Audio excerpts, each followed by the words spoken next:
Bonjour à tous, une vidéo qui n'était pas prévue, mais par un communiqué de presse en fin de matinée ce 24 juillet, nous avons appris que dans quelques mois, la chaîne de télévision française C8 n'existera plus. Elle est interdite, comme Énergie 12 d'ailleurs. Une première, totalement inédite, il faut qu'on en parle parce que ça touche évidemment à la liberté, ou à nos libertés fondamentales, à la liberté d'expression, au pluralisme, quoi qu'on en pense par ailleurs, mais je voudrais quand même dire qu'on avait prévenu.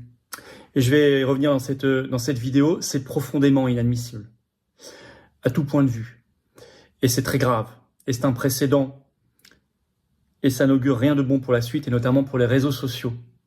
Alors évidemment, là, je crois qu'on a tous envie de se dire qu'il faut maintenant un élan vital de rébellion pour la liberté, pour nos libertés fondamentales et pour la liberté d'expression. Un élan vital de rébellion, de révolte par rapport à ces décisions de censure qui veulent faire de nous des esclaves.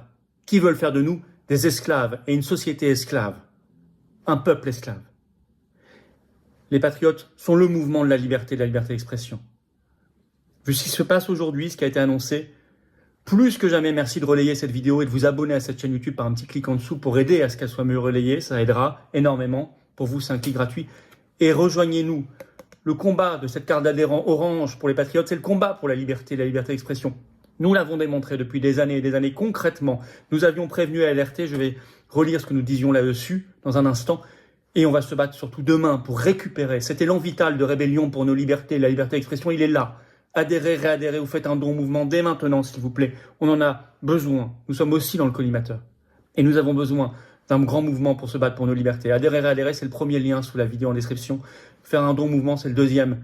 Dès maintenant, les liens sont également sur notre site, les-patriotes.fr. Alors que se passe-t-il? Bienvenue à tous en tout cas et bravo et merci.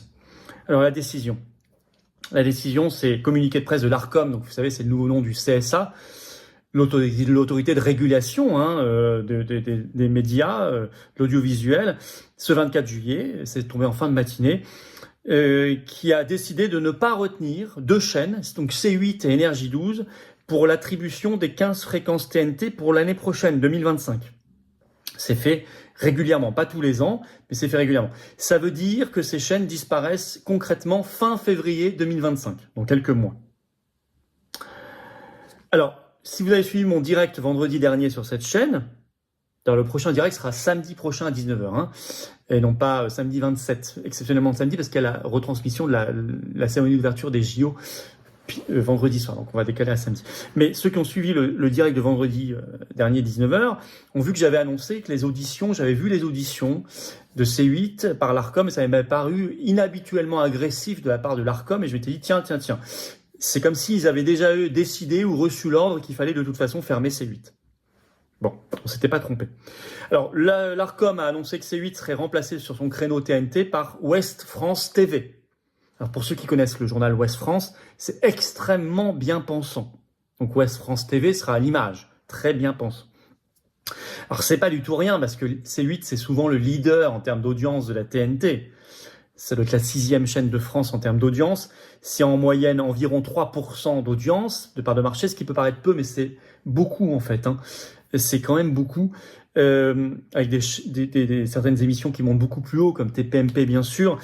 Alors en fait, C8, ça existe depuis longtemps. Le premier nom, c'était Direct 8 en 2005 quand ça a été créé, puis D8, puis ça s'appelle C8 depuis 2016. L'autre chaîne qui a été non reconduite, c'est Énergie 12, c'est plus petit, c'est environ 1% de part de marché. Alors c'est très choquant. C'est une première. Ça crée un précédent. Pour le pluralisme, ça crée un précédent. Plus exactement, bien sûr, contre le pluralisme et contre la liberté d'expression. Alors que paye C8 ? Bon, on va pas y aller par quatre chemins. Il paye Cyril Hanouna. La présence des émissions de Cyril Hanouna et notamment la liberté de ton et d'expression, le pluralisme qui y règne. Alors il ne s'agit pas ici d'idéaliser C8 ni les émissions de Cyril Hanouna. Chacun en pense ce qu'il veut. Il n'y a rien à idéaliser. Il y a des défauts par ailleurs, évidemment. Mais pour l'avoir vécu, expérimenté moi-même, je peux vous dire qu'il y règne une plus grande liberté d'expression, de ton et pluralisme qu'ailleurs. Je voudrais quand même rappeler que c'est une des seules émissions, peut-être avec Pascal Praud, qui a invité sur le plateau plusieurs fois et encore récemment des victimes d'effets secondaires de l'injection Covid, en leur donnant la parole longuement. C'est une des seules émissions pendant toute la crise Covid qui a fait des plateaux contradictoires. Moi, j'y étais, Maître Divisio y était, et tant d'autres.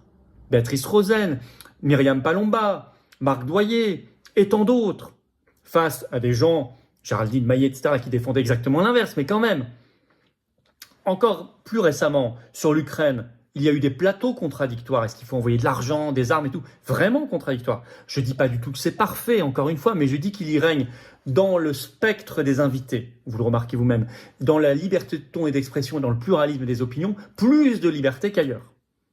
Même s'il ne faut pas idéaliser, loin de là. Mais c'est objectif ce que je vous dis. C'est pour ça que c'est extrêmement grave. C'est ça que paye C8, évidemment. Et Hanouna. Alors attention, le problème, c'est qu'il faut développer des anticorps de liberté, sinon on se fait avoir. Quand ils ont fermé, sur ordre de l'Union européenne, début mars, fin février, début mars 2022, les chaînes de télévision RT, les médias russes, en France, RT France et Sputnik. On avait prévenu. Allez voir ma vidéo sur cette chaîne, elle est toujours en ligne, celle du 1er mars 2022. Je parlais dans le titre de l'incroyable scandale de fermer RT France et Sputnik. Je me cite, c'est rare, je disais dès l'introduction, c'est un problème de principe. Je cite, c'est un problème pour la suite parce que ça crée un précédent. Eh ben on y est. Puisqu'on a accepté, ils ont accepté que ça, on ferme RT France, Sputnik, bah demain on allait fermer des chaînes de télévision françaises. Et ça y est. 2 chaînes, dont C8 leader TNT. Or CNews pour l'instant a été reconduite. À mon avis, c'est une question de temps. Parce qu'ils sont en train d'utiliser la même technique que C8, c'est-à-dire avec un peu de retard, quelques années de décalage, ils commencent à mettre de plus en plus de sanctions. L'ARCOM met de plus en plus de sanctions contre CNews. Il n'y en avait jamais eu avant 2019, il y en a eu une en 2019.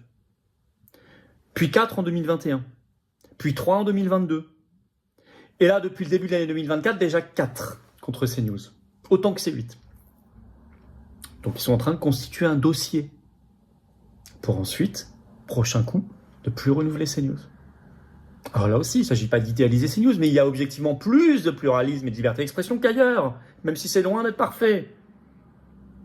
Et après, ces chaînes, ça peut être télé, ça peut être radio aussi. Europe 1 peut être menacé, et d'autres. Qu'est-ce qui vient, à votre avis, concomitamment ou juste après? Les réseaux sociaux, Internet. Et là, c'est le rôle de l'Union européenne, le règlement européen DSA, on en parle, on alerte depuis des mois. Et encore tout récemment, le commissaire européen à la censure Thierry Breton vient de menacer X Twitter. Elon Musk a dû balancer des dossiers. Souvenez-vous, l'accord secret illégal que la Commission européenne lui aurait proposé. Mais c'est ça qui est dans le viseur. Et si on y prend garde, alors là, que va-t-il se passer? J'imagine que C8 va faire un recours avec ses avocats, en référent et en urgence, et devant le Conseil d'État. Mais peut-on être optimiste quand on connaît le Conseil d'État? Moi, je ne le suis pas totalement. Mais il faut le faire, bien sûr, ce recours. Mais il faut surtout que nous, peuple français, nous Français, on retrouve cet élan vital, et je pèse mes mots, pour nos libertés fondamentales, pour nos droits fondamentaux, pour la liberté d'expression, un élan vital de rébellion pour nos droits fondamentaux et pour notre liberté d'expression, un élan vital de rébellion. Les patriotes ne cesseront de manifester, de faire des opérations coup de poing, d'aller devant les tribunaux, de faire les élections, de tracter, de distribuer les affiches, tant qu'ils en auront les moyens en tout cas. Parce que nous, on n'a pas d'aide de l'État, pas un centime, pas d'aide des banques, on n'a rien. Mais nous sommes le mouvement de la liberté d'expression. Nous sommes le mouvement qui alerte, nous sommes le mouvement lanceur d'alerte. Nous sommes le mouvement qui a la liberté chevillée au corps. Rejoignez-nous maintenant. Inscrivez-vous pour les assises de la souveraineté le 14 septembre à Arras, c'est sous la vidéo en description. Mais rejoignez-nous, abonnez-vous à cette chaîne, c'est important pour que ça se diffuse. Je vous en remercie, un petit clic en dessous. Et surtout, adhérez aux patriotes, réadhérez. Faites un don au mouvement et donc à la liberté. Quand vous adhérez aux patriotes, vous adhérez à la liberté d'expression. Vous adhérez ou réadhérez ou faites un don à cet élan vital de rébellion pour la liberté. Parce que nous sommes le mouvement qui l'incarne et qui porte les combats concrètement, qui l'a démontré et qui le démontrera. J'ai besoin de vous, je ne peux pas y arriver. Sans vous. Et personne ne peut y arriver seul. Adhérez, réadhérez pour le faire, c'est le premier lien sous la vidéo en description. Ce lien est également en commentaire épinglé, petite fiche sur l'écran maintenant et dans quelques secondes, un lien sur l'écran. Faire un don au mouvement, c'est le deuxième lien sous la vidéo en description. Tout est défiscalisé aux 2/3 pour vous. Faites baisser vos impôts en adhérant, réadhérant au mouvement ou en faisant un don pour nous permettre de faire nos actions. C'est 2/3 de défiscalisation. C'est massif, profitez-en. Tous les liens sont également sur notre site, bien sûr, les-patriotes.fr. Énorme bravo aux donateurs, aux réadhérents. Bienvenue aux nouveaux adhérents patriotes. Élan de liberté, élan de rébellion, élan de liberté d'expression. Bienvenue, bravo. Vive la liberté et vive la France.